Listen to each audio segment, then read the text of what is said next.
Hello, my name is Roger Lefebvre from Live Pulse News, and I have with me today David Pidcock, who is the leader of the Islamic Party of Great Britain and author. So welcome, David. Thank nice you, to see you. Yeah, lovely to see you again. I thought we'd have a chat today. I know we spoke a couple of months ago now. Yes. About how we could maybe turn things around at Westminster. Yeah, absolutely. To try to get some sanity in how we're governed in this country. Right. And we spoke about possibly UKIP was the way forward, that if we got some momentum behind UKIP to help them get elected, then things could change for the better by pulling out of Europe being a first step. Absolutely. We both applied to join UKIP at pretty much the same time. Yes. My membership was accepted, but yours wasn't for some reason. Would you like to comment on that? Well, it was accepted, and then I was notified that I wasn't I was not welcome in the UKIP, which I found quite strange and somewhat annoying, because I really thought that UKIP were the change that we need, and certainly they could be. And watching Carswell after his success in Clacton, I have to say I was very impressed with his speech. It was one. In fact, I think it was the best delivery and the content that I've ever heard. And so, I'm listening to him, watching him today in Parliament on RT, as it happens. He was addressing some issues, and he seems to be a very serious player. So, from that standpoint, it looks like UKIP will probably make the difference, and will be able to form the next government, because it looks like certainly Clegg has shot himself in the foot so many times, and they're all basically fools. That's the problem, a ship of fools. That's right. So why do you think they rejected your membership then? Well, I can only say I think, because I still get communications from members of UKIP who still appreciate the sort of contributions I was making regarding, I mean, the big thing was multiculturalism, but above all is the issue over the money. Why are we seeing time after time governments of the left and the right and the centre not addressing the real issue? Why a government should borrow money and be dependent on the City of London? It's totally insane. And listening to Nigel Farage in some of his interviews, very impressed. But nobody's talking about this key issue of expanding M0 and reissuing, which they could do now immediately. The scarcity or the shortage of money is artificial. And it's to maintain the scarcity of money, so you'll borrow from the City of London at a rate of interest, rather than doing what Keynes suggested, which was to spend everything into existence at zero interest. But of course that would spell the euthanasia of the rentier, the city slickers and those guys. Of course, Cameron and all these guys, Nick Clegg's father's a banker, his grandfather was the chair of ABN, now ABN AMRO. And of course, you have bankers' men placed there to make sure there is no change in the existing system, and they'd sooner waste people and save money for the kikes in the city. That's right. I must say, I noticed when I went to the local UKIP meeting where I joined, when I stood and made this point that you're making now, why aren't we talking about the money? And if UKIP had as a policy the issuing of money into the economy through the Treasury at zero interest rates, and nobody wanted to know. Right. Well, this is a start. Well, let's say listening to those who are sponsoring some of UKIP. I mean, you've got the king or the spread betting, and you've got Paddy Power and people like that who are. I mean, you don't need gamblers' money, and you don't need money from those sources. All governments, left, right, and centre, Miliband, Millipede, whatever you wish to call him, the Treasury should issue everything they want. You need so many billions for the army, so many billions to fight Ebola, and all the things. Now, Treasury could issue that within a few minutes of them being informed That's right. by the Chancellor to do that. But they're all defending a system that has basically enslaved this country and the rest of the world for 300 years. Yes. And do you think the people at the top of UKIP understand the money deception that has gone on for all this time? I can't imagine that somebody like Nigel Farage doesn't know, because he's been a city player. He's been on the Kaiser report. Yes. And Max Kaiser certainly knows what the crack is. Yeah. And but unfortunately, you've got they're towing a party line, and they're only allowed into Parliament if they're going to maintain the existing status quo. But the battles that we've seen throughout history, with all the way from the beginning, we had Oliver Cromwell. The Civil War was all to bring about a return of the usurers to the City of London, and Cromwell was paid by Manasseh ben Israel from Holland. And if you read Isaac Disraeli's account of the event, of course Benjamin Disraeli's father, the whole game of what happened was Cromwell was promised the money, but only after he put the king on trial. The Great Fire of London, before in 1666, was all planned to allow them to pass the Coinage Act. And of course, other things that went through Parliament, while people are putting out the fires, they were passing laws in Parliament that enslaved us.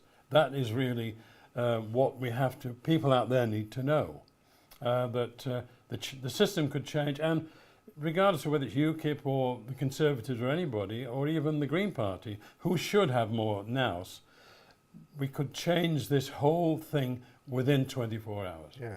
But the Green Party have been taken over by Right. the same masters, haven't they? Of course. They know that if they're going to... They want to... It's like a game, a play. You want to be part of the gang and play out a part. It's a small bit part, but, the whole thing about you listen to the arguments of politicians, it's all about how history is going to report you. They're all looking at, how That's things right. are going, where your statute is going to be, rather than why are the people suffering now when it could all be changed like that, That's as we did in 1914.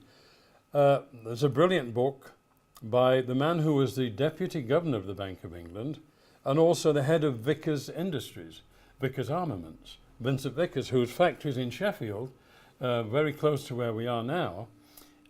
He pointed out that he would fight the gold standard and the Governor of the Bank of England, because let's not forget, the Governor of the Bank of England, Montague Norman, had rearmed Germany prior to and helped with the rearming of Germany and the building of the Japanese fleet and everything. And so he knew that the enemy was the Bank of England and the City of London.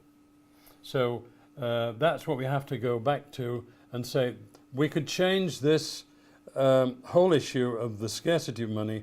The Treasury issues an order to the Bank of England, or just the Treasury, to issue what we did in 1914. I digress from the point. 1914, the Bank of England went bankrupt in August. How did the Bank of England avoid being declared bankrupt? It had promised to redeem all the money it had issued in paper with sovereigns, gold. But they'd issued tens of millions of papers, Right. but they only had maybe 1% of what they'd actually issued. And so therefore, when people came knocking at the door, the bank had to declare bankruptcy, except for the smart move by the Secretary of the Treasury called John Bradbury. And he, with the support of the Prime Minister, which was David, what's his name? The Prime Minister, Lloyd George.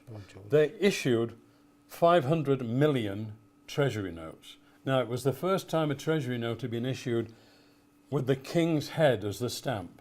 So when they were issued to the lines and lines of thousands of people waiting outside the Bank of England, people went away with the knowledge that that money was stood behind by the nation with the King's head on it. So they went away quite happy. They didn't want the gold, they just wanted something that they could spend and buy things with. And that's all that needs to happen.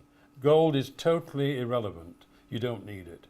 It's a trap, a disaster trap. But the Bank of England, Governor of the Bank of England, all of them, right up to Mark Carney now, they're all placemen. And of course, Mark Carney is Goldman Sachs. Yes. Most of the heads, they're all part of the cabal, the Kike's army, as we call them. Yes. So how do you think we can break this? Well, if enough people get the opportunity to watch the programs that you're doing, and there are others as well, then people just need to know there is no necessity for any nurse to have to be treated the way they are, to be put out in danger without being fully rewarded and protected. No fireman, nobody needs to go, no policeman.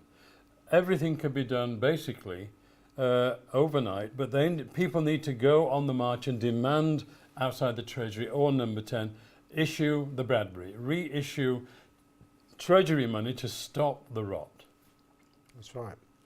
So you would issue the money into the economy through capital projects that serve the nation? Not Do you think that necessarily. would be the No, way? I think that's one thing. I mean, this is what Roosevelt did, and no, you don't. We need money for consumption. Yes. If you have, look, when you have, what was his name? The American president came, Benjamin Franklin, when he was asked why the colonies of America were in far better condition than we were with poverty, etc. He said it's obvious. If we have $1 million or $10 million worth of goods ready to be consumed, we ensure that there is $10 million worth of money in circulation to consume that. Yeah. So consumption, what's wrong with the economy now? We don't have an economic problem. No. We have a monetary problem. And that has always been the way now for hundreds of years. And just reading history, Macaulay and all these great writers, you'll find that the problem is scarcity of money because it's in the hands of usurers, kikes. That's right. And so the Treasury's got to bypass them and if necessary let them go to the wall. And this is how we're controlled and farmed, in effect. Totally. We're being totally farmed, aren't we? Totally, yes, absolutely. So the solution is very, look, the letter goes every year from the Chancellor to the Bank of England agreeing to the terms, basically, that they will keep issuing money as a debt, rather than the Treasury issuing it to themselves and bypassing it and saying to the health service, to the Army, Navy, Air Force, the schools, the colleges, right, how much do you need to run the whole system? Exactly. 10 billion, all right for you, then issue it. You spend it into circulation. The secret is there's only one issuer, and it is issued as a credit, not as a debt plus interest.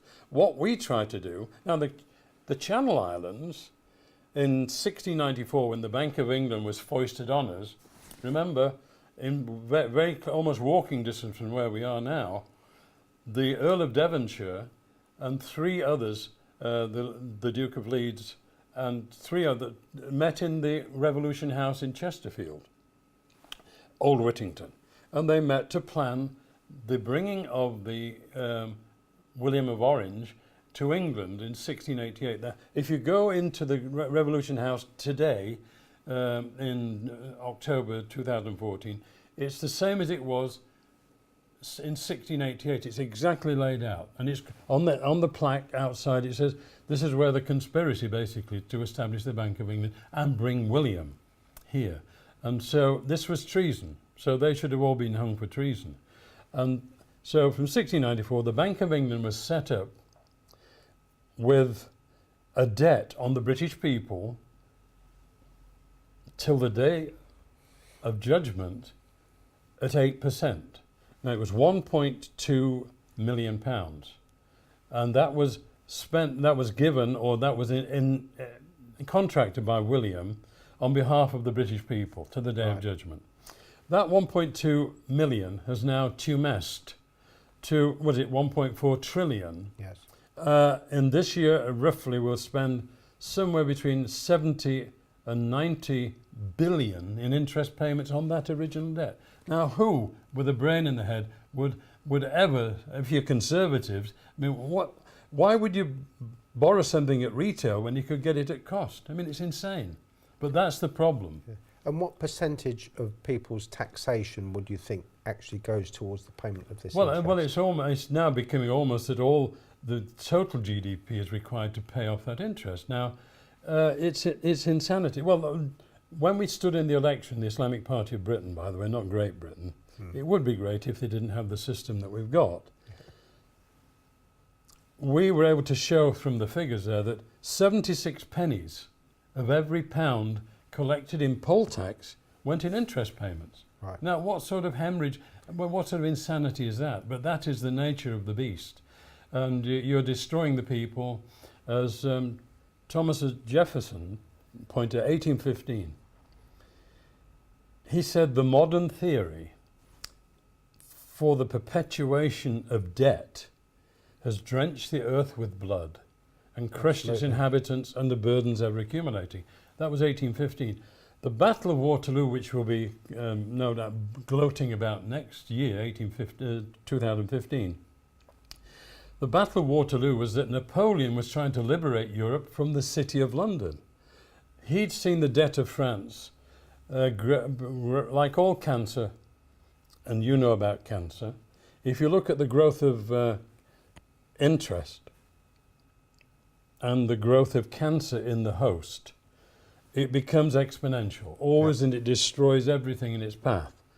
So the Battle of Waterloo, that was a disaster for Europe.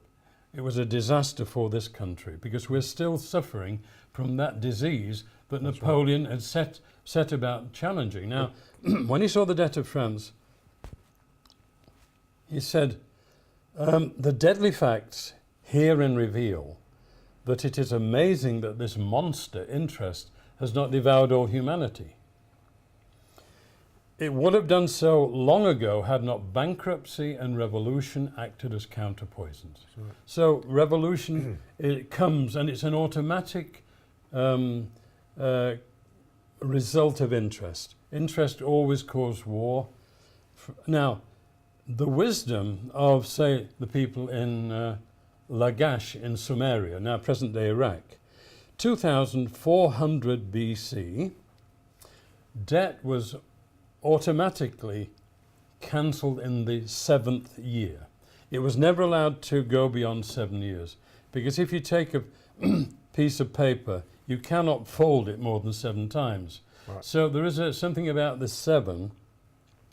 Now they cancel debt because otherwise society self-destructs. Paedophilia, alcoholism, prostitution, violence, all those things result in the society which we see now. Absolutely. And because that is the driver of debt. Poverty leads to disbelief. So that's what we're seeing now. So if they had the wisdom then, and of course the Mosaic Law, 2000, of course, almost 2,000 years later, the same law of Moses is the Mosaic Law of Jubilee, the year of Jubilee. Debt is written off. And that's what we have to do now. Debt must be written off. So if our nation borrows money through the Bank of England yes. and is charged interest, yes. people have been taught that the Bank of England is nationalised. Oh, well. Now, we believe that when an institution is nationalised, it belongs to the people. And it becomes accountable. So how can the people charge themselves Very interest? good. As we said, Mrs. Thatcher, when Ken Palmerton and I, we met Thatcher, and he's a Liberal. His grandfather, by the way, was Lord Palmerston, who apparently died without issue, but he had at least 3 wives. Right. And Ken Palmerton, his father changed his name by deed poll to Palmerton from Palmerston. He said to Mrs. Thatcher, "Why do we do this?" She said, "Because it's money we owe to ourselves." He said, "But I'm not a masochist. Why don't we cancel it?" She said, "We cannot buck the market." All right. Well, we know about Thatcher. We know about her dubious. She doubled our national debt from 76 billion to 186 billion from the time she came to office to the time she went out of office. Now, how conservative and prudent is that? That's right. It's nonsensical. Yeah. So do you think the control of the Bank of England is because when it was supposedly nationalised, that there were conditions set by the original bondholders that it had to Well, do what they're doing? it was never nationalised. It was just nominally nationalised. In the book that I finished for Arthur Swan, who was locked up in 1939 under Regulation 18B for daring to point out that the Bush family and Averell Harriman and the Bank of England had rearmed Germany. He was locked up with Mosley and Archibald Moore Ramsay and what they considered to be right-wing lunatics. But he blew the whistle on that. But in the book I finished for him, which is called The Other Road to Serfdom, we had Hayek's book, The Road to Serfdom. Right. Well, the other, which of course he was Thatcher's guru, and but he didn't identify the real culprit, or the equally valid varmint was unregulated capital is the other road to serfdom. What we've now just witnessed in the 30s, 1929 was a planned crash so that the usurers would end up owning everything, the farms and all the factories. The same thing now. We had, unfortunately, David Blunkett, who I know very well. I know him for the liar that he is. In his diaries, Martin Brighton, who is a good friend of ours, and he said that he notified me that was I aware that David Blunkett's diaries for the year 2004 contain the following passage. And Blunkett in his diary was saying, then to special cabinet. And Gordon announced, he was pleased with him, etc. But he notified us that there would be a major downturn towards the end of 2008. Now this is 4 years and a bit before then. But he's telling them to make sure that you start to draw in your horns in preparation for the crash that was coming in 2008. Now, how did he know? Because he'd sold off the gold and all the other things. He was a plant. He's no better than anybody else. They're all kikes and they're all bought and paid for, and they're blackmailed because of certain dark secrets that we know are now beginning to come out. That's why they do the things that they're doing. Yeah. I won't enter into that at the moment, but it's something that we have to realise. Why would somebody know 4 years in advance and announce to the cabinet? Now, what David Blunkett said, he said, I put my hand on his shoulder and said, Gordon, I'm astonished that you would wish to remain Chancellor with such an awful scenario looming. He said there was deathly silence. I heard jaws dropping. Then everybody started to laugh. And Tony later said to me, only you could have got away with that. Yeah. But I wondered if I did, but I just couldn't resist making the comment. Now, just before the last election, Sheffield University had a meeting in which Blunkett was called to address it about social, helping social matters, etc. And he had the audacity and the cheek to say that, yes, that the crash of 2008 came as such a surprise, it was a shock to us. That's right. So I said, David, what about your diary? I'm just reading from it here. It said, in 2004, Gordon announced the forthcoming crash of 2008, and I'd like to invite you to come and tell us the story on Burngreave Community Radio. He refused to. I said, David, I know that you're not deaf, because we've spoken about it before, but at the second prompting, he got up and walked out and refused. So that's the point. They lie, they're paid to lie, they're compromised in all kinds of things. They should, some of them, they should be shot, I have no doubt, because they're treasonous, poisonous people. That's right. And knowing what we know and looking at solutions, if you and I were in power, let's say, in office, serving the people, would it be as simple as issuing a cheque from the Treasury to the Bank of England to clear the national debt, or do you take them to court and put them through a trial for treason for deceiving the people? How would you? Well, I think first of all, you don't need to give the Bank of England a cheque. The Treasury should issue directly into circulation the money. Whatever the national debt is, then they've had more than a pound of flesh. That's right. But you could liberate it with some institutions, but basically you redeem it with your own right. money. The city has to be basically That's wiped right. out. It is of no value to Yes. us. Do you think the city should be made to become part of England because it's a separate state, as I understand it, at the moment? With its No, it needs to own be autonomy? reformed. Basically, usurers have to be hung, drawn and quartered. Yeah. I mean, interest is, the system that they've run us now has created every war we've had with the French, Yeah. every war we've expropriated and destroyed every economy. Now people in Somalia and Africa and elsewhere are coming here because they're following the money. Yes. And the disease is here, so you must expunge the disease. We need David Ricardo, great Jewish economist, 1823, issued the plan for the National Bank of England, which I incorporated in the book that I finished for Mr. Swan. And so they know the solution, but of course, as Keynes said, it spells the euthanasia of the rentier. They don't want to basically be got rid of or to be made to do something productive.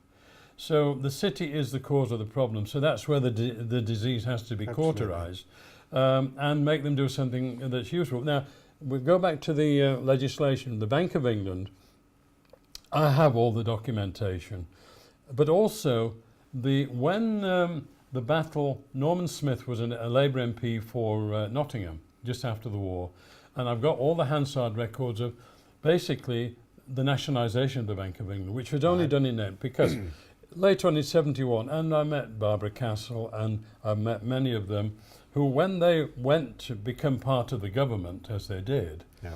none of them were allowed to delve into anything relating to the Bank of England. And under the standing orders, when it was raised in Parliament, Standing Order 18, etc., or whatever it was, said the specific issues of the national debt, the specific issues of the ownership of the Bank of England, and how it had arrived at are specifically verboten. You're not allowed to discuss. And it's in the book, I can give you the actual, but that's on record. So you're not allowed, because it was never nationalised. So the Bank of England is in effect above the law. It's totally above the law. It doesn't have to produce its books No. or anything. It is above the law. It's above God's law as well. I mean, it is a major source of disease, and all the banks have been. The Federal Reserve is the feudal reserve. It's owned by the same, basically Yes. 13 families own everything. And that's the bit. It has to be come into public ownership, and we want public credit. What we try to do, I mean, the Guernsey and Jersey refused to sign away their rights to issue their own money, 1694, which is why taxation is low. People want to go and live in Guernsey and Jersey, the Channel That's Islands, right. to avoid capital punishment, because their capital isn't punished by taxation because the government Yes. never borrowed the money in the first place. So if you don't borrow the money, you don't have any interest to pay. That's right. So what we try to do is to put a kebab in the machine and get a sheep at the other end. It ain't Yeah. ever going to work. Yeah. But we've been seduced. Look, the Lord's Prayer, for instance. In Scotland, they still retain the correct translation, which is, forgive us our debts as we forgive our debtors. But we have changed it to forgive us our trespasses. Now, forgive us our debts means that. Debts are forgiven. There is no continuity of debt. They have to be wiped out. That's right. And the whole city of London should not exist as it is. I mean, there should be maybe 4 or 5 people down there. The whole rest of it is totally and utterly counterproductive. So the solutions for the nation are quite simple. We have no debt, we have false austerity, Yes. and we can just issue whatever money is Yes. needed into circulation Yes. so people can get on with what they have to do. Absolutely. It's that simple. Yeah, but we have now. Why we're cutting back on staff when I have broke my arm recently, and you people are struggling to try and be in 3 places at once. There should be sufficient staff. There's sufficient money. You can never have a scarcity of money. No. Only if they want for you to be paying and maintaining a debt that they've already had thousands and millions of tons of pounds of flesh, and they don't deserve 1 Gersh more. So the Treasury should be manned by people who do understand what's happening. Whatever government's in, they have to assume the right of our government, the people who voted them in, to do the right thing by them. And the city has to go to hell. Absolutely. And if this were managed, that we pulled out of Europe and the corruption of Brussels, Yeah. Westminster was returned to the nation, we issued our own currency. Obviously, the banking cartel aren't going to take this line No. down, are they? So as a nation, But why should we? that's right, as a nation, Yeah. we would have to be self-sufficient to manage the embargoes that would be imposed on Didn't us. I let them presume. embargo. Look, it is irrelevant. The whole thing is a scare tactic. FUD, fear, right. uncertainty, and doubt. Why? What do we need? We could survive just with Absolutely. an internal market. Yes. Why do you only need to export what is surplus to what your requirements are? Absolutely. No country needs to export because the balance of this whole game is the money system. The exchange rate, etc., is a con. It's totally verboten under every religious law and every common sense law. Why? But we've set the rules for the rest of the world, and they are paying the price. And of course, the British people are here. They don't need to. We don't need to export. It's irrelevant. No. Okay. Well, I think we'll call it a day on that, David. Thank you very much indeed. I hope all of you at home have learned something from David's expertise and food for thought, and get up and do something. Thank you very much.